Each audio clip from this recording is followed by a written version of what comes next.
La manipulation est une manœuvre plus ou moins consciente, plus ou moins intentionnelle, qui vise à obtenir un changement de la part d'une personne ou d'un groupe de personnes en utilisant des moyens détournés.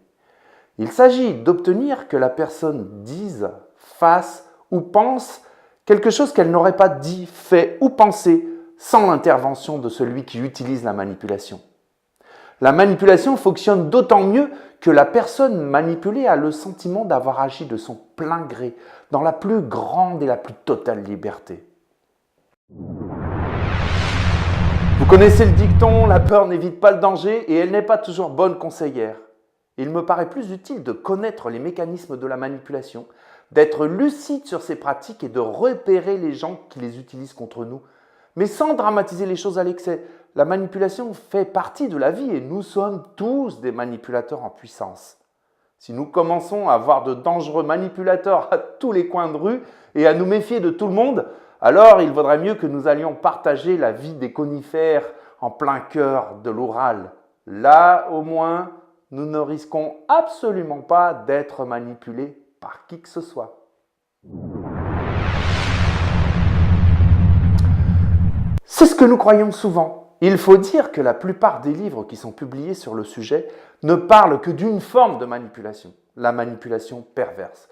Ce qui est très simpliste et pour le coup très manipulatoire parce que la manipulation perverse reste quand même une forme de manipulation assez rare.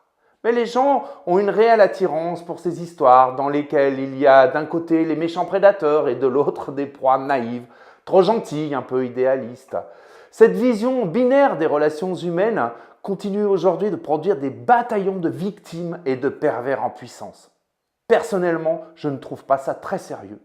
Toutes les manipulations ne sont pas diaboliques et malveillantes.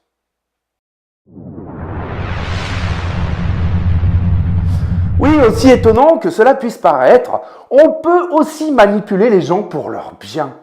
Dans mon livre, je distingue 4 formes de manipulation.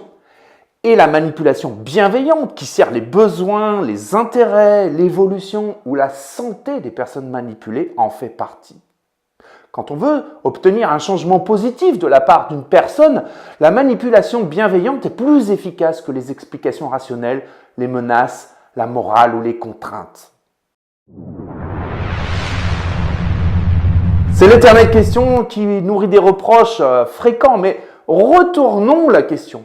Préférez-vous que les techniques de manipulation restent l'apanage de quelques-uns aux dépens de tous les autres? La manipulation est partout et elle prend de plus en plus de place. D'ailleurs, la société de consommation est une gigantesque entreprise manipulatoire. Mais voyez-vous, je reste persuadé que la mise au grand jour des stratégies manipulatoires rendra les gens plus conscients et donc moins manipulables.